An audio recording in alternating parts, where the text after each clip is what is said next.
స్వామి, మీరు అనుష్ఠానం పూర్తి చేసుకోండి. వీడి విఘ్నం కలిగించకుండా నేను చూసుకుంటాను. లేదమ్మా, తను విఘ్నం కలిగించడానికి కాదు, అనుష్ఠానం పూర్తి చేయించడానికి వచ్చారు. ఈ నిజాన్ని నేనెవరికీ చెప్పను స్వామి. మీరు నా కళ్ళు తెరిపించారు. నాకిది మాత్రం చాలు. నేను ధన్యుణ్ణయ్యాను.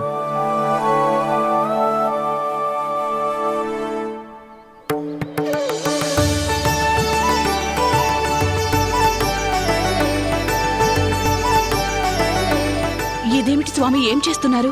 నారాయణుడి నివేదన కన్నయ్యకు ఎందుకు తినిపిస్తున్నారు? నేనెల్లప్పుడూ చెప్తుంటాను, ఏది జరిగినా శ్రీమన్నారాయణ కృపతోనే జరుగుతుందని. కానీ నేను నారాయణుడి కోరికనే కాదనుకున్నాను.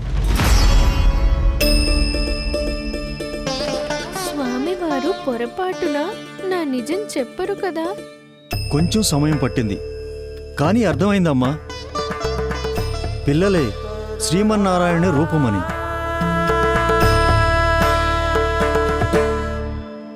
చూసావా అమ్మా, నేను చెప్పాను కదా.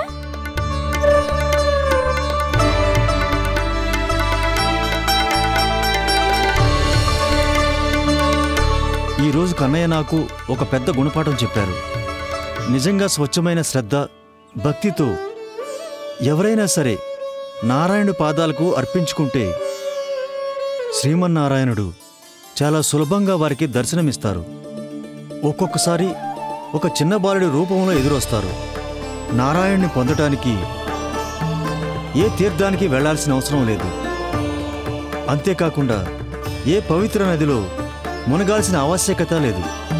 వారిని పొందడానికి కావాల్సింది కేవలం నిజమైన శ్రద్ధ, నిజమైన భక్తి, ఇంకా సంపూర్ణ సమర్పణ. నేను తనని ఆశీర్వదించాలని వచ్చాను, కానీ తనని కలిసి నేనే ధన్యుణ్ణైపోయాను. ఏమిటిది, ఇలా మాట్లాడుతున్నారు? కన్నయ్యను కలిసి ధన్యుడైపోయానంటే అర్థం ఏంటి?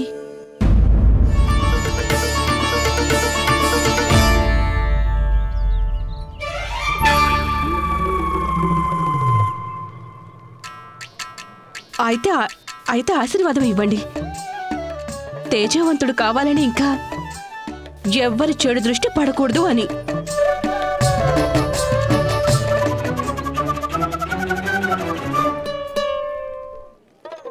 ప్రణామం. ఆయుష్మాన్ భవ. నందరాజా, ఇక నాకు అనుమతినివ్వండి. రండి స్వామి. కళ్యాణం వస్తు. రండి. ఇలా ఇవ్వు. కానీ అమ్మా,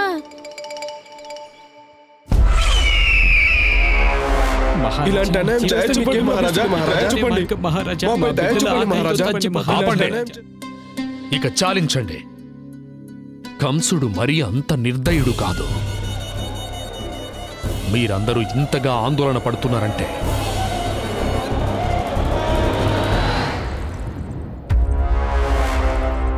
నా దగ్గర ఒకే ఒక ఉపాయం ఉంది.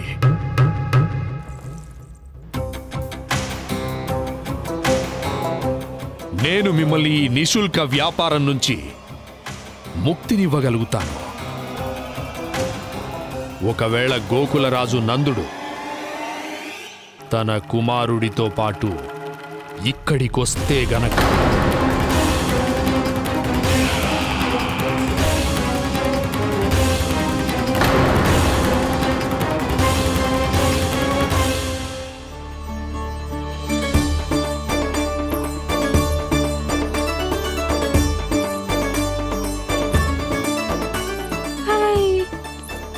చూస్తూనే ఉండిపోతాను.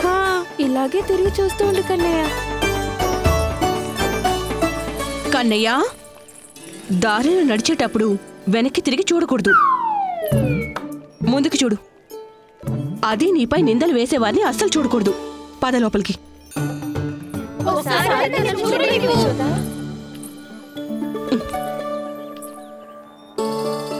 ఎందుకు?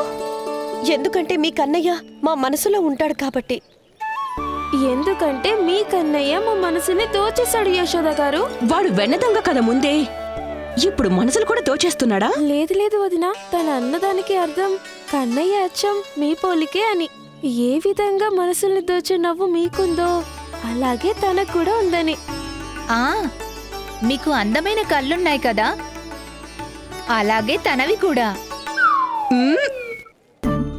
కస్తూరి, సావిత్రి, మీరు ఎంతైనా ప్రయత్నం చేసుకోండి, నన్ను మార్చడం మీ వల్ల కాదు. పై పై వెన్నపూతలో అస్సలు అవసరం లేదు. అయితే కన్నయ్యని కలుసుకొనిస్తారా మీరు?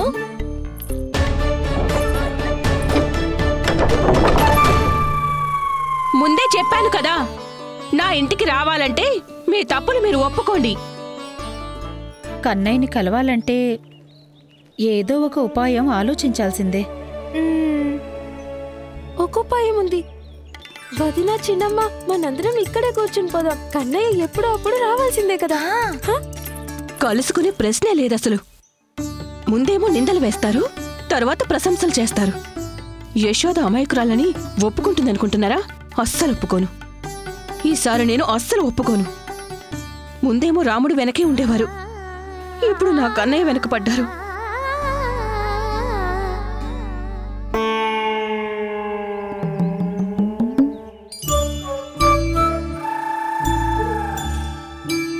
నువ్వేంటి వింటున్నావు? నువ్వు కూడా వాళ్ల వెనకాలే కదా. వదినా, నేను రేపు మళ్ళీ రావచ్చు కదా? రావాల్సిందే. ఒక్క రోజులో శిక్ష అంతా అయిపోతుందా? నిజం చెప్పాడు కన్నయ్య, రావాల్సిందే కదా.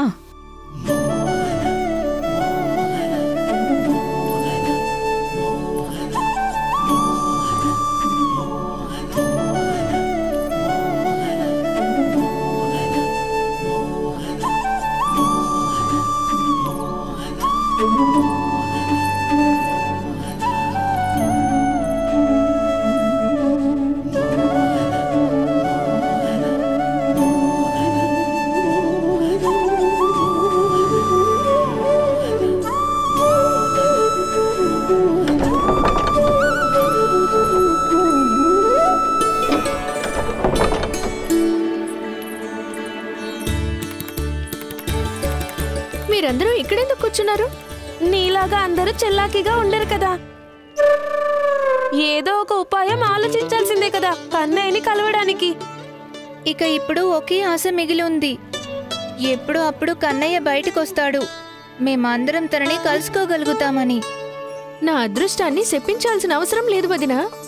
నందుల భవనంలో ప్రవేశం లభించింది నిజం, కానీ నేను కన్నయ్యను కలవలేదు, తనతో సరిగ్గా మాట్లాడలేదు. కానీ నేను మళ్ళీ తన్ని కలవడానికి వెళ్తాను. మీ అందరితో పాటు ఇక్కడే కూర్చుంటాను.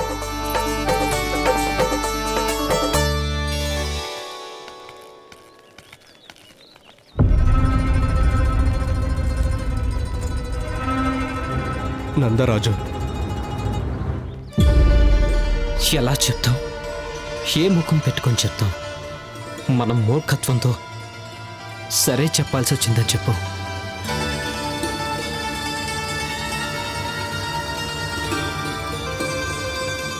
భాను, భజరంగి, ఏం జరిగింది? మీ అందరూ ఇంత విచారంగా ఎందుకున్నారు? ఏం జరిగింది? మధురలో ఏదైనా గొడవ జరిగిందా? మీరేం ఆందోళన పడకండి. ఏం జరిగినా అందరం కలిసి సమస్య తీర్చుకుందాం. మీరందరూ అలసిపోయి ఉన్నారు, కాస్త విశ్రాంతి తీసుకోండి. ఆ తర్వాత మనం మాట్లాడుకుందాం. రండి రండి.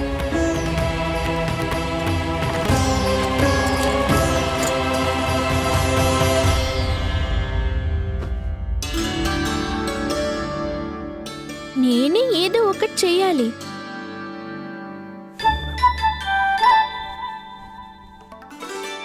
అమ్మా, నేను ఆడుకోవడానికి వెళ్ళనా?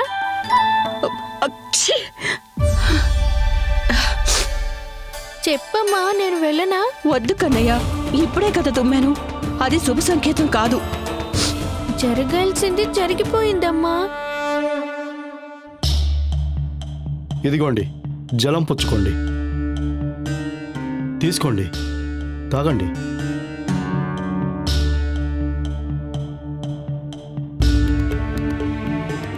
భాను, అలసిపోయి ఉంటావు, ఈ జలం తీసుకో.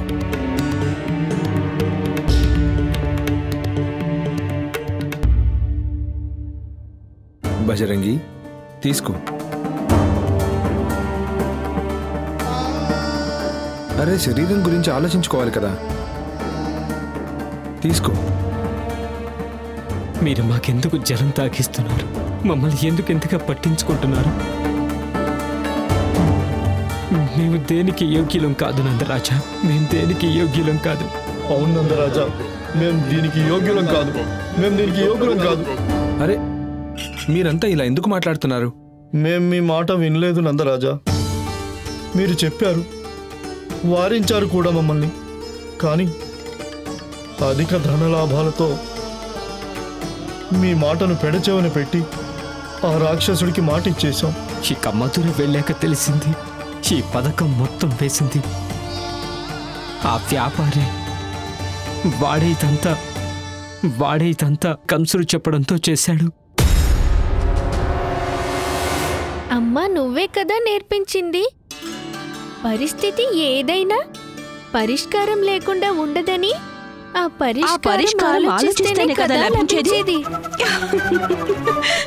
మరి నేను వెళ్ళనా? సరే, ఇది చెప్పు. ఏదైనా జరగకూడదు జరిగితే మనల్ని ఎవరు రక్షిస్తారు? శ్రీమన్నారాయణుడు. అయితే ఆయన్ని 3 సార్లు ధ్యానించుకో. బావుందమ్మా.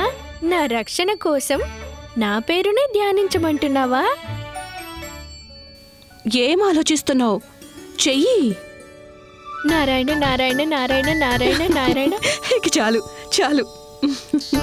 ఇక నేను వెళ్ళనా? వెళ్ళు.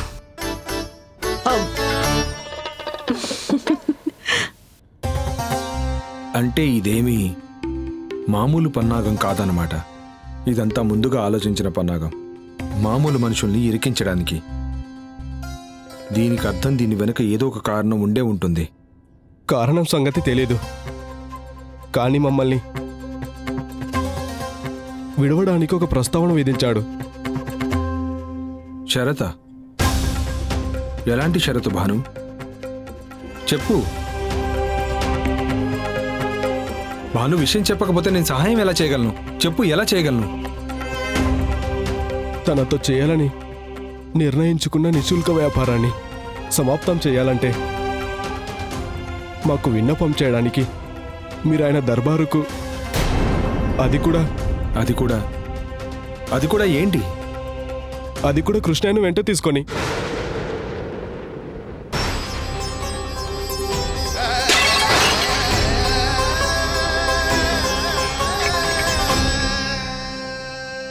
కన్నయ్య,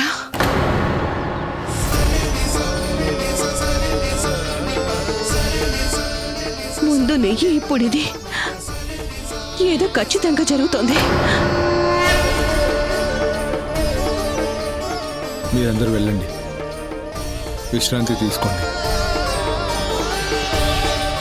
ఏం చేయాలో నేను ఆలోచిస్తాను.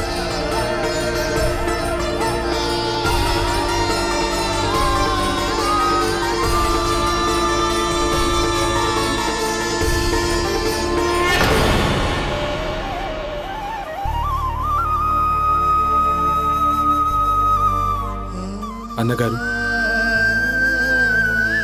వీళ్ళందరికీ చెప్పనైతే చెప్పాను, ఏం చేయాలో నేను చూసుకుంటానని. కానీ ఇప్పుడు ఏం చేయను? ఒక పక్క ప్రజలు, మరో పక్క నా కన్నయ్యని ఎలా తీసుకెళ్లగలను? మూర్ఖుడైన కంసుడి దగ్గరికి, అలాంటి రాక్షసుడి దగ్గరికి మన కన్నయ్యని తీసుకెళ్లడం పక్కన పెట్టి కనీసం వాడి నీడలు కూడా కన్నయ్య మీద పడనివ్వం. కానీ మన దగ్గర అంతకు మించి వేరే మార్గమేం లేదు కదా. గోపికలు తమ బంగారు భవిష్యత్తు కోసం ఎన్ని కలలు కన్నారు. వాళ్ళకు అసలు నిజం తెలిసిందంటే వాళ్ళ పరిస్థితి ఏమవుతుంది? ఈరోజు భాను ధనం తీసుకుని మధుర నుంచి రాగానే తిన్నగా సంతకి వెళ్ళిపోతాను. యశోద కోసం ఖరీదైన కానుక కొంటాను. ఏం లాభం ఉండదు. నేను కూడా కన్నయ్య కోసం ఒక కానుక కొంటాను. ఈసారైతే దాన్ని వెన్నతో పాటు పెట్టేస్తాను. దానికోసమైనా కన్నయ్య పదే పదే మా ఇంటికి వస్తాడు కదా. 2 రోజుల నుంచి తను ఎవరింటికి రాలేదు. మళ్ళీ నీ ఇంటికి వస్తాడా ఏంటి? తనెప్పుడు ఏదో ఒక ప్రశ్న వేస్తూనే ఉంటాడు. ఈసారి వస్తే మన ప్రశ్నలకి సమాధానం ఇవ్వాల్సిందే.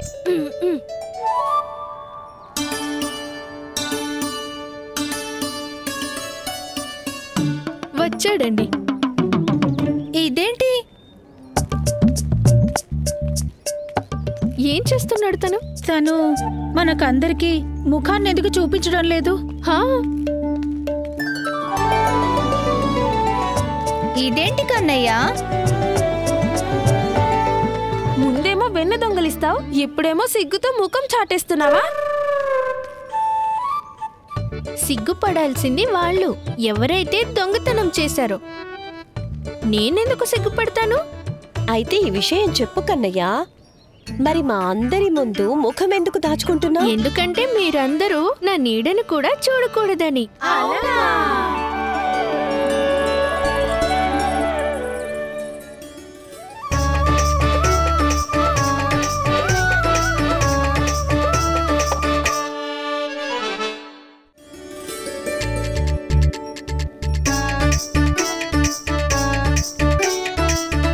మీరందరూ ఏం చేస్తున్నారు? ధైర్యం ఉంటే మా కళ్ళలోకి చూసి మాట్లాడు.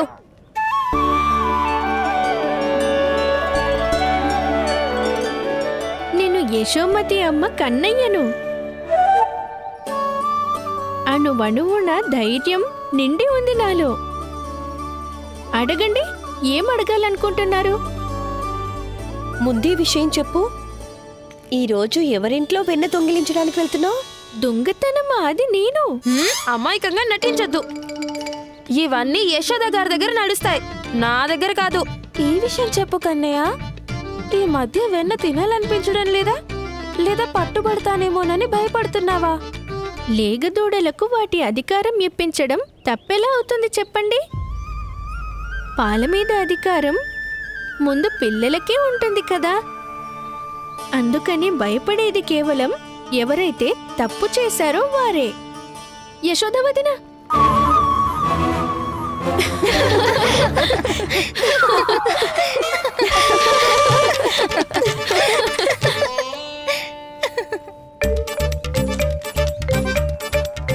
ఇప్పుడెందుకు భయపడ్డావు? నేనెక్కడ భయపడ్డాను? నేను వెళ్ళిపోతున్నానంతే. సరే సరే, ఒప్పుకుంటావు నువ్వు భయపడ్డం లేదని. ఇప్పుడు ఈ సంగతి చెప్పు, మా ఇంటికి ఎందుకు రావడం లేదు? మేము యశోద వదినకి నీ విషయం చెప్పామని కోపంగా ఉన్నావా? నేను కుండను పైన వేలాడదీస్తున్నానని నువ్వు రావడం లేదా? నేను చేసిన వెన్న నీకు నచ్చలేదా? ఎవరింట్లో అయినా వెన్న ఎక్కడ మిగిలింది అసలు నేను రావడానికి? ఉన్నదంతా ఆ వ్యాపారికి ఇచ్చేశారు కదా.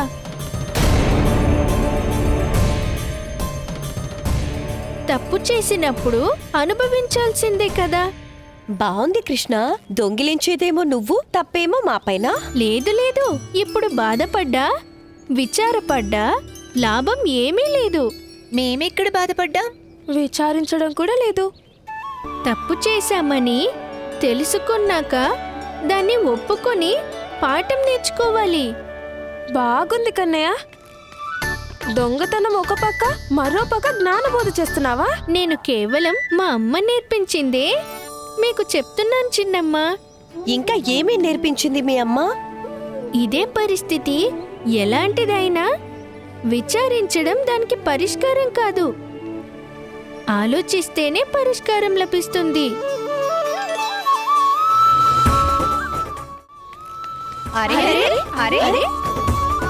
ఈ వెన్న దొంగ మనకి ఉపదేశాలు ఇస్తున్నాడు. అటు చూడండి.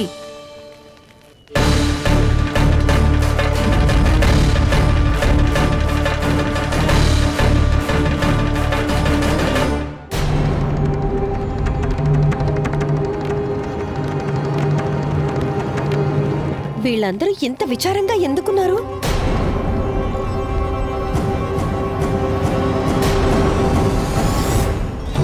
ఈ విషయం గోపికలకు తెలిసిందంటే యశోదకి తెలియడానికి ఎక్కువ సమయం పట్టదు. ఇవాళ కఠినమైన నిర్ణయం నేను తీసుకోవాలన్నగారు. ఇవాళ నిర్ధారించుకోవాలి ఆ కంసుడి గురించి ఏమేమి చెప్పాలో యశోదకి అన్నది, అది ఎలా చెప్పాలన్నది. ఇంకా ఇది కూడా ఆలోచించుకోవాలి, నేనేం చెయ్యాలన్న విషయం. తండ్రినైనందుకు నా బాధ్యతగా కన్నయ్యను కాపాడుకోవాలా, లేదా రాజుగా కర్తవ్యాన్ని నిర్వర్తించాలా, మన ప్రజల కోసం అధిక ప్రాధాన్యత ఇవ్వాలా? నారాయణుడికే తెలియాలి. ఈ దువిధను ఎలా దాటాలి అన్నది ఇక ఆయనే నిర్ణయిస్తారు అన్నగారు.